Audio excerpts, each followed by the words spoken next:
The Stonehenge is a prehistoric monument in Wiltshire, one of the most recognizable monoliths of the late Neolithic period, built some 5,000 years ago.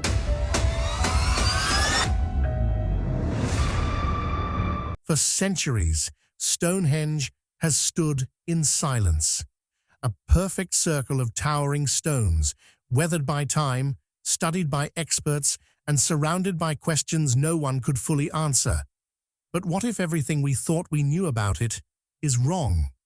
Because just recently, scientists deployed advanced AI-powered 3D scanning technology beneath the surface, not just around Stonehenge, but deep into the earth itself. And what they uncovered is sending shockwaves through the archaeological world. Hidden just beneath the soil, a massive ring of enormous pits, each one wide enough to swallow a house, each one placed with precision that defies primitive explanation. A perfect circle stretching over a mile, built over 4,000 years ago, and somehow completely invisible until now. But here's where it gets disturbing. The deeper the scans went, the stranger it became. Patterns, structures, entire landscapes buried and forgotten, not just in England, but across the planet.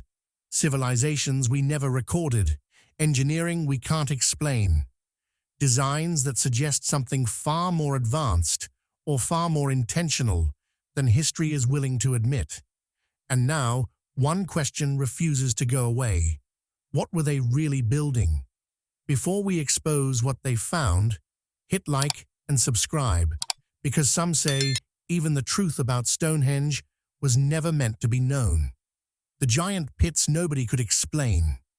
Right next to Stonehenge, there is a large Neolithic settlement called Durrington Walls. Archaeologists have known about it for years. People lived there, gathered there, held ceremonies there. Nothing unusual about that. But when scientists started scanning the ground around Durrington Walls more carefully, using ground-penetrating radar and soil surveys, they began picking up something buried beneath the fields that made absolutely no sense. 14 massive pits, arranged in a ring so geometrically precise, it looked like something had drawn it with a compass. The first question was obvious. Could something natural have done this? They ruled out sinkholes, too organized, animal traps, way too big, random chance, far too deliberate. So, they went to work. They drilled soil cores deep into the earth and analyzed what came back. Microscopic traces of ancient DNA, chemical analysis of the soil layers, and a technique called luminescence dating, which can tell you the exact last moment a grain of soil was exposed to sunlight. Every single test came back with the same conclusion. Humans made these pits around 2500 BCE on purpose. But here is the part that really gets you. These pits were not dug randomly over time. They were not the slow result of different people digging in different eras. They were planned, laid out, and executed as one single coordinated project, which means that 4,000 years ago, before metal tools, before written language, before any mathematics we would recognize, a group of people looked at an open field and said, "We are going to carve a perfect circle into this ground, a circle more than a mile wide." And they did it. No GPS, no drones, no aerial view of any kind. Just ropes, wooden stakes, human memory, and a level of spatial thinking that honestly should not be possible for the era. Together, these pits make up what may be one of the largest prehistoric monuments ever built in Britain, larger in total area than Stonehenge itself. And for 4,000 years, it was completely invisible. Farmers plowed over it. Tourists drove past it. Generations lived and died on top of it, without a single clue. As for why it was built, archaeologists believe the pit circle marked a sacred boundary, a line separating ordinary land from spiritually charged space. Some researchers think it represented the border between the world of the living and the underworld. Others think it was simply a boundary marker for the massive ceremonial landscape of which Stonehenge is only one part. What nobody disputes is this: the people who built it were not simple. They were not primitive. They thought in geometry, in scale, in long-term vision, and they pulled it off. The buried cities in the Amazon.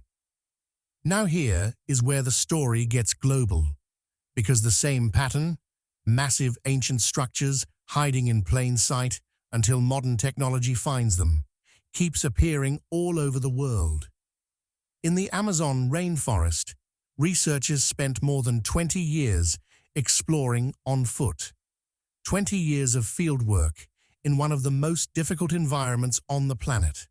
And what they found was significant but incomplete. They knew people had lived there. They knew settlements existed. But the jungle hid the scale of it completely. Then they used LiDAR. LiDAR is a laser-based scanning technology that fires millions of pulses from an aircraft. Each pulse bounces back and reveals the shape of the ground beneath, even through dense jungle canopy. It digitally strips the forest away and shows you what is underneath. They scanned over 100 square miles. What appeared on the screen stopped researchers cold. More than 6,000 rectangular earthen platforms, shaped by human hands, used as homes and public buildings. Agricultural terraces stepped into hillsides with engineering precision, drainage systems, carefully shaped farmland, and roads, wide, straight roads cutting through the landscape in straight lines. But these roads did something that no natural path ever does. They did not follow rivers. They did not bend around hills. They crossed each other at perfect right angles, forming a complete grid system in the middle of the Amazon rainforest. At least 15 distinct settlements appeared, all linked by this road network. Built by people of the Kilimop and Upanu cultures, living there from around 500 BCE to around 600 CE. They grew corn and sweet potatoes. They moved rivers. They reshaped the land on a massive scale. And they sustained a population that scientists previously thought was impossible for the Amazon.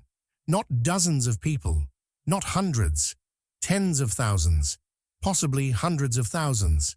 For centuries, we assumed the Amazon was an untouched wilderness. It was not. It was a managed, engineered, densely populated civilization. And it was completely invisible until a laser found it. The Nazca lines the world did not know existed from the Amazon. We go west into the Peruvian desert, and we meet one of archaeology's most famous and most frustrating mysteries, the Nazca lines. If you have seen pictures, enormous figures etched into the desert floor. A hummingbird, a spider, a monkey, geometric shapes stretching for miles. Figures so large they can only be seen from the air. For decades, archaeologists have been trying to figure out why the Nazca people made them, how they made them with no aircraft, and whether there were more we had not found. The answer to that last question is yes, hundreds more. Traditional fieldwork was too slow and too limited. People on foot mapping the desert by hand could spend years on a small area and still miss figures that were simply too faint for the human eye to catch. So researchers trained an artificial intelligence to look for patterns in aerial photographs and drone imagery. They fed the AI terabytes of images and taught it what a Nazca geoglyph looks like. The angles, the edges, the specific way the lines sit against the desert surface. Then they ran it. In 6 months, the AI identified 303 previously unknown geoglyphs. It nearly doubled the total number of known Nazca figures in less than half a year. Some of the new figures are tiny, just a few feet across, sitting right next to the famous giant ones. entire categories of design that no human researcher had ever catalogued, styles, motifs, and figures that had been lying in the open desert for centuries, missed by every human eye that ever looked. And with this expanded picture, scientists can now finally start testing what the lines were actually for. The evidence increasingly points away from decoration and towards something more practical and more spiritual at the same time. Walkways and ceremonial routes, paths used by communities moving across the landscape in ritual processions, not mysterious messages for aliens, sacred roads for human feet. 303 new figures, 6 months, 1 AI. The landscape around Stonehenge was already sacred back in Britain. The same technology was reshaping the story of Stonehenge itself, because the stones did not rise from an empty landscape. Not even close. Scientists working around Stonehenge have now found evidence of a sacred geography that existed centuries before anyone placed a single stone at Salisbury Plain. The site, called Robin Hood's Ball, dates to around 3600 BCE, roughly 500 years before Stonehenge. Archaeologists call it a causeway enclosure, not a fortress, not a wall. A series of broken, interrupted ditches and banks forming a ring, with deliberate gaps left between the segments. Those gaps were the point. This was not designed to keep people out. It was designed to bring people in. Researchers believe it was a gathering place for meetings, feasts, rituals, and the kind of community bonding that holds early societies together. Then, while workers were preparing land at Lark Hill, northeast of Stonehenge, for new military housing, archaeologists moved in first. They found another causeway enclosure, buried under the hill, completely unknown. And as they dug deeper, the picture kept growing. Hundreds of flint tools, leaf-shaped arrowheads made with real craftsmanship, pieces of human skull, antler tools worked down to stumps by people who used them hard, and pottery, multiple styles from multiple places, different communities, different traditions, all represented in the same site. This is significant because pottery styles in the ancient world worked like fingerprints. Every community made vessels in its own way. Finding multiple styles in one place means multiple groups of people were coming here, bringing their own identities and traditions with them. Stonehenge was not the beginning of something. It was the continuation of something. A landscape already deep with memory, already used for ceremony, already mapped by human meaning, long before the famous stones were ever raised. Where the rocks came from and why it matters. Stonehenge is built from 2 types of stone. The big ones, the ones forming the iconic outer ring, are called sarsens. Each weighs around 25 tons. 3 African elephants. The heel stone alone weighs 30 tons. The smaller stones inside are called blue stones. Not actually blue, they get a bluish tinge when freshly broken, and the name stuck. These came from the Preseli Hills in southwest Wales, 150 miles away. The largest of the blue stones is the altar stone, weighing around 6 tons. For nearly a century, scientists assumed it came from Wales too. Same trip. Grab an extra stone. Makes sense. In 2018, that assumption was destroyed. Researchers used advanced geochemical analysis, reading the molecular fingerprint of the rock itself, and traced where the altar stone actually came from. Not Wales, Scotland, specifically the Orcadian Basin in northeastern Scotland.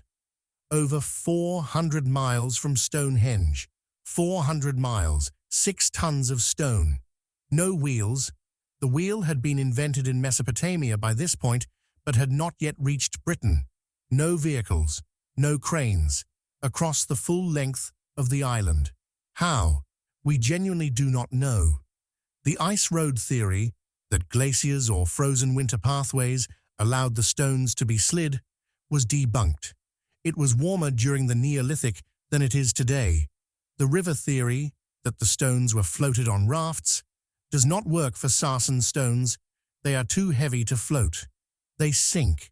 The honest answer is that nobody has fully cracked this. Ropes, human muscle, possibly wooden rollers or sledges, and a collective determination that moved a 6-ton stone across an entire country.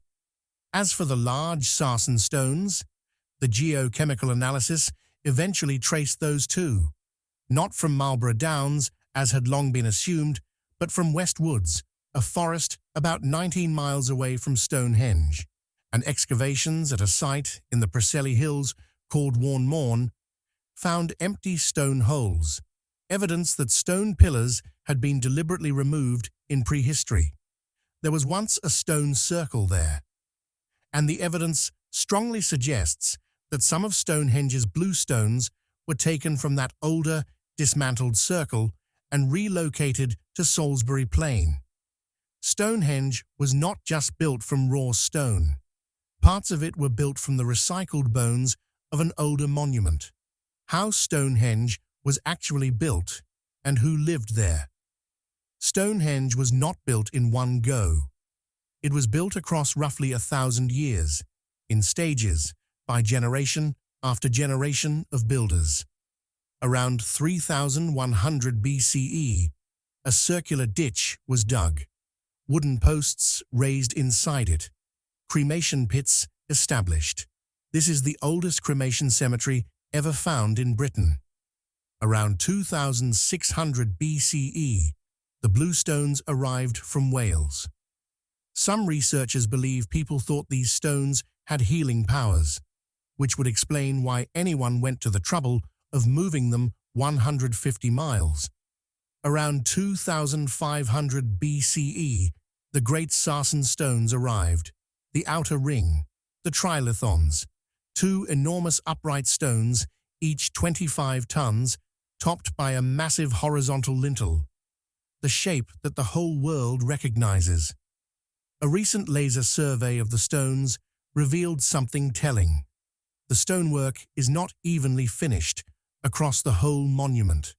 The northeast side, facing the midsummer sunrise, and the inner faces of the central trilithons were the most carefully and finely dressed.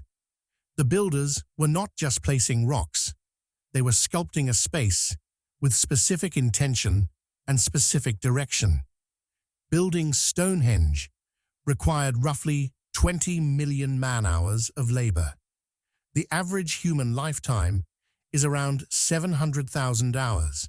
One person working every hour of their entire life, from birth to death, would still need almost 29 generations of identical effort to complete the job.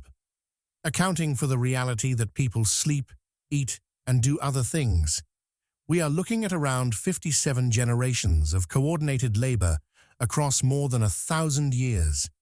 Those builders needed somewhere to live. Close to Stonehenge, archaeologists found one of the earliest known settlements in the area, a Mesolithic home dating back to around 4,300 BCE. Walls built around a large fallen tree trunk, reinforced with flint. A cobblestone floor lining the pit, left by the uprooted tree. A roof of animal hides. Heating was handled with real ingenuity. An indoor fire was too dangerous, but stones heated in an outdoor hearth could be brought inside where they radiated warmth safely through the night.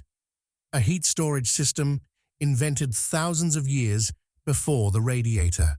At Durrington Walls, the village closer to Stonehenge, archaeologists found oval-shaped houses built on chalk foundations, white chalk walls that reflected firelight, wicker furniture, clay pots and jars, wooden beds, centered around a hearth.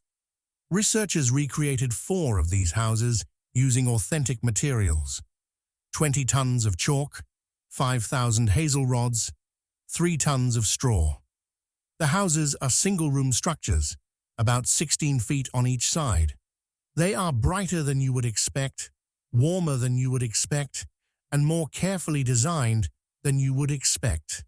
When someone baked the first loaf of bread in the recreation and people tasted it, they were genuinely surprised. It was good. These were not primitive people scratching out survival. They were communities with craft, comfort, and culture, and they built one of the most extraordinary monuments in human history. The real reason Stonehenge was built. This is the part everyone wants to know. The solar calendar theory has always been the most popular, and the evidence is real. Stonehenge is precisely aligned with the movements of the sun.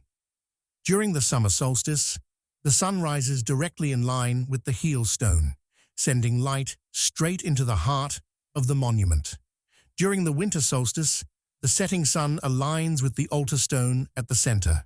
For people with no clocks and no calendars, the solstices were everything.